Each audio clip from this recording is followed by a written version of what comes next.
Welcome to Ashant Academy. We were discussing about carbon and its compound in the last video.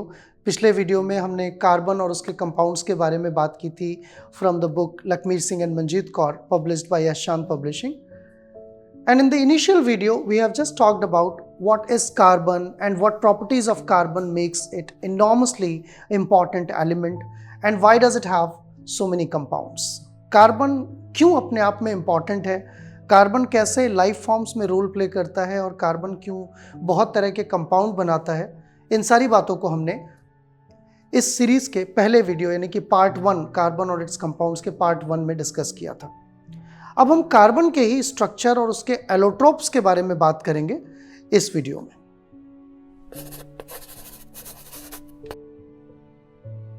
If you continue from the same point, उसी जगह से हम continue कर रहे हैं.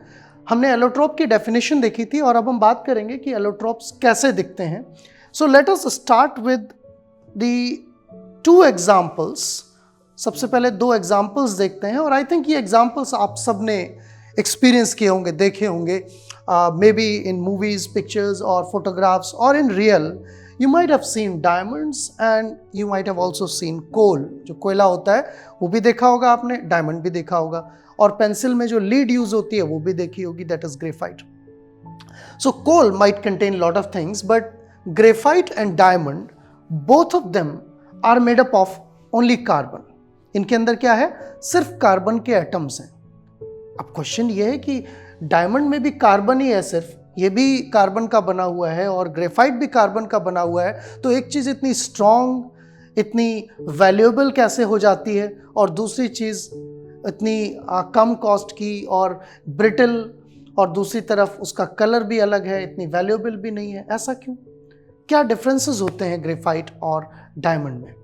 सो the difference in graphite and diamond basically lies in their atomic arrangement.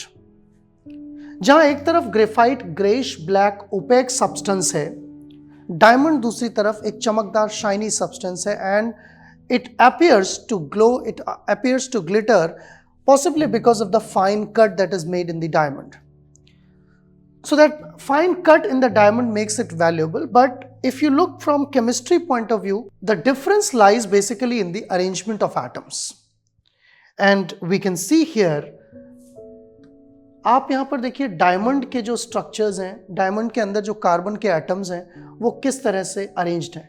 बहुत सारे carbon atom एक दूसरे से एक फाइन क्रिस्टलाइन अरेंजमेंट में जुड़े हुए हैं. That is the structure of diamond. So each carbon atom is joined to 4 other carbon atoms in a tetrahedral arrangement, and that gives enormous strength to the diamond. Diamond को जो strength देने का काम है वो ये है कि हर एटम 4 अलग एटम्स ने पकड़ा हुआ है बहुत मजबूती से एक स्ट्रॉन्ग कोवेलेंट बॉन्ड के through. On the other hand, if we go to graphite, अगर हम ग्रेफाइट की बात करें, then this structure is different than how diamond looks like.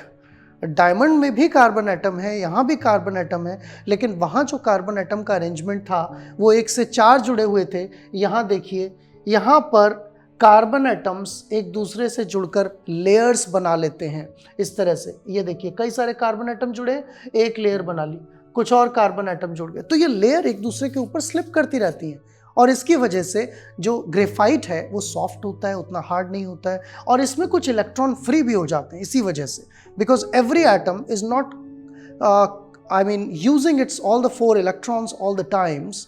So some electrons are free and therefore graphite conducts electricity exceptionally, जो कि एक non metal है जिसको इलेक्ट्रिसिटी कंडक्ट नहीं करना चाहिए as per the general properties, but graphite conducts electricity.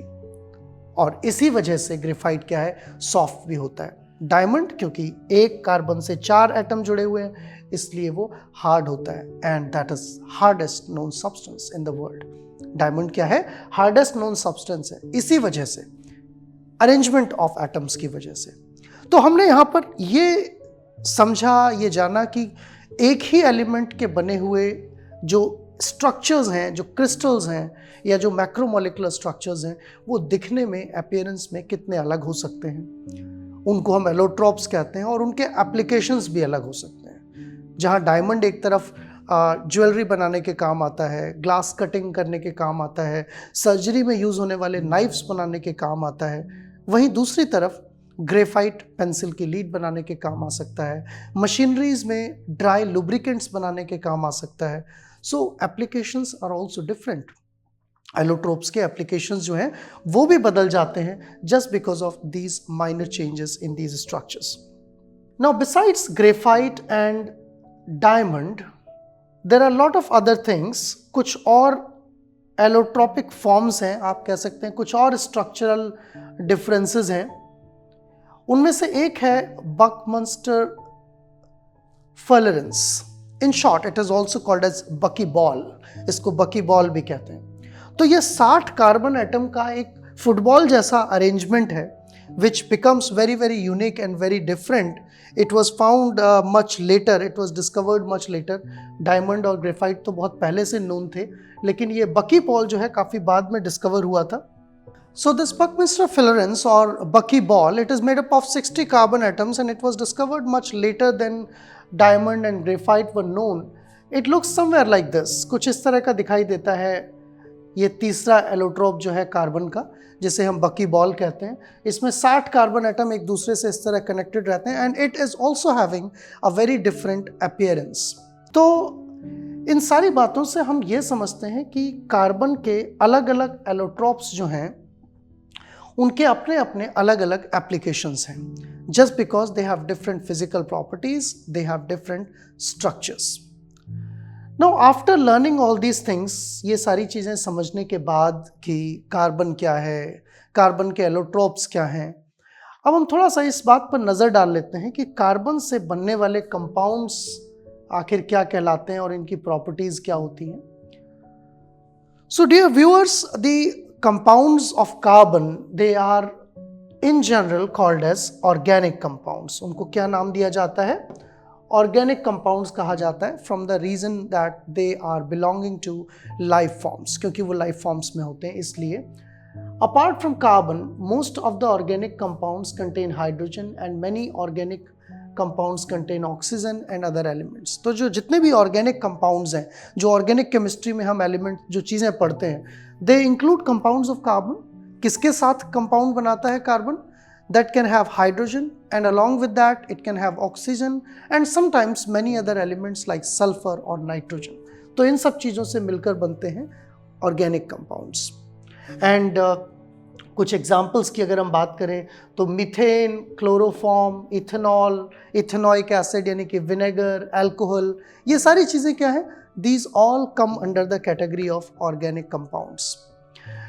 Now organic compounds are known to occur in all living things. सारी living चीज़ों में organic compounds हमें देखने को मिलते हैं। The first organic compound was synthesized by a scientist called Wöhler, और ये एक बहुत बड़ी डिस्कवरी थी। ये जो लाइन यहाँ पर दी हुई है, Wöhler prepared organic compound called urea in the laboratory from an inorganic compound ammonium cyanate. तो इस डिस्कवरी को आप मामूली सी डिस्कवरी मत समझिए, क्योंकि एक लाइन में दिया हुआ है, बहुत बड़ी चीज़ है ये। क्यों? क्योंकि ये लाइफ के ओरिजिन के बारे में एक बहुत बड़ा आंसर देती है, जवाब देती है। अगर आप लाइफ की ओरिजिन को देखें, so how will you answer that कि हम सब कैसे बने? शुरुआत में अर्थ पर लिविंग फॉर्म्स कैसे बनी होंगी? क्या अचानक से अपीयर हो गए या कहीं दूसरे प्लैनेट से आ गए? लेकिन हाँ, अगर हम ये प्रूव कर सकें कि ऑर्गेनिक कंपाउंड कहीं ना कहीं अर्थ पर मिलने वाले बाकी एलिमेंट से बन सकते हैं, तो हम ओरिजिन ऑफ लाइफ को एक्सप्लेन कर सकते हैं। तो यूरिया का फॉर्मेशन वोलर ने सबसे पहले इनऑर्गेनिक कंपाउंड अमोनियम साइनेट उसको यूज करके बनाकर दिखाया था और प्रूव किया था। So this was a very good evidence that life originated from inorganic things. Inorganic चीज़ों से ऑर्गेनिक चीज़ें बनी एंड ऑर्गेनिक चीज़ों से बाद में लाइफ बनी। Life did not appear all of a sudden, it did not have a special creation hypothesis, but it was a well-defined chemical process through which all these things appeared. तो carbon यानी कि organic chemistry पढ़ने का एक important possible जो आप कह सकते हैं एप्लीकेशन ये भी है कि आप बायोलॉजी भी इसकी मदद से समझ सकते हैं। आप ये भी जान सकते हैं कि लाइफ फॉर्म्स कैसे काम करती हैं, उनके अंदर कौन से कंपाउंड्स बनते हैं, कैसे बनते हैं, इन सब चीज़ों को भी आप जान सकते हैं। Let's read this line particularly. Please note that the oxides of carbon like carbon monoxide and carbon dioxide, hydrogen carbonate and carbides are also carbon compounds but they are not considered to be organic compound। तो ये बात कभी कभी general knowledge के question की तरह पूछी जाती है। आपको ये भी पता होना चाहिए कि everything that contains carbon is not organic compound. हर चीज़ जिसमें कार्बन होता है वो ऑर्गेनिक कंपाउंड नहीं होती है।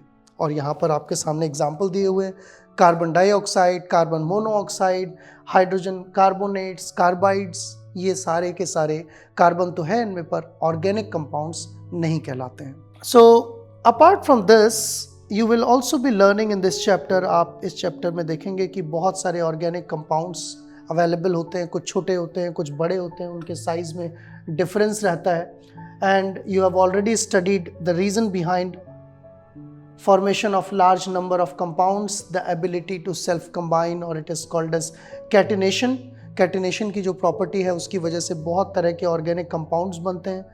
अगर हम ब्रॉडली क्लासिफाई करें कंपाउंड्स को तो हम कहेंगे कि ऑर्गेनिक कंपाउंड्स को इन 6 कैटेगरीज में रखा जा सकता है। And what are these 6 categories? Compounds called hydrocarbons, carbon और हाइड्रोजन के बने हुए मॉलिक्यूल्स, हेलो एल्केन्स, ऐसे कंपाउंड्स जिनमें हैलोजन होते हैं और कार्बन हाइड्रोजन प्रेजेंट होता है। देन अल्कोहल्स जिनमें OH ग्रुप होता है, ऑक्सीजन हाइड्रोजन होता है। एल्डिहाइड, इनमें भी ऑक्सीजन हाइड्रोजन होता है लेकिन OH के बजाय CHO फॉर्म में होता है। कीटोन्स, एल्डिहाइड की तरह ही कीटोन होते हैं, इसमें कार्बन और ऑक्सीजन मॉलिक्यूल के बीच में कहीं पर लगे होते हैं। और कार्बोक्सिलिक एसिड जिन्हें हम ऑर्गेनिक एसिड भी कहते हैं, इनमें COOH ग्रुप लगा रहता है। So basically what kind of functional group they have? These have X, aldehydes have CHO, they have C double bond O, they have OH, they have only carbon and hydrogen and they have C double OH। तो इसके basis पर हम organic compounds को classify करते हैं। So let us now summarize what we have learned so far in this video. This was the part 2 of carbon compounds where we have seen that what is allotropy, carbon के allotropes क्या होते हैं, उनके क्या importance है और organic compounds किसे कहते हैं। तो इसमें हमने ग्रेफाइट, डायमंड, इनके स्ट्रक्चर्स के डिटेल्स देखे। ये देखा कि ग्रेफाइट सॉफ्ट क्यों है, इलेक्ट्रिसिटी का कंडक्टर क्यों है, डायमंड हार्डेस्ट सब्सटेंस कैसे है और दोनों ही कार्बन के बने होने के बावजूद भी इतने डिफरेंट क्यों हैं। इसके अलावा हमने ये भी बात की कि ग्रेफाइट और कार्बन, डायमंड के अलावा भी कार्बन के एलोट्रोप्स हो सकते हैं, जैसे कि कार्बन ब्लैक और बकमिंस्टर फ्लोरेंस, जिसे हम बकी बॉल कहते हैं, which were discovered much later. And then finally in the end of this video we talked about various examples and various types of organic compounds. As a specific note, we have also seen that every compound that contains carbon may not be organic compound। हमने exceptions की भी बात की, carbon dioxide, carbon monoxide, इनमें carbon है पर ये organic नहीं है। सो हम अपना डिस्कशन इस चैप्टर 4 का जारी रखेंगे। आने वाले वीडियोस में आगे का जो पार्ट है इस चैप्टर का, जो आगे का डिस्कशन है वो कंटिन्यू किया जाएगा। I hope you are enjoying these videos और आपकी जो प्रिपरेशन है लखमीर सिंह और मंजीत कौर की क्लास 10th की बुक के साथ ये बहुत अच्छी हो रही है। इन वीडियोस की मदद से आपको पेज बाय पेज मैनर में सारी चीज़ें क्लैरिटी के साथ समझ आ रही हैं। And if you are enjoying these videos you can like, share and subscribe the channel and you can share this information with your peers। Keep watching. Thank you very much. All rights reserved. This video has been prepared for educational purposes only. No part of it may be reproduced or copied without the permission of the copyright holder.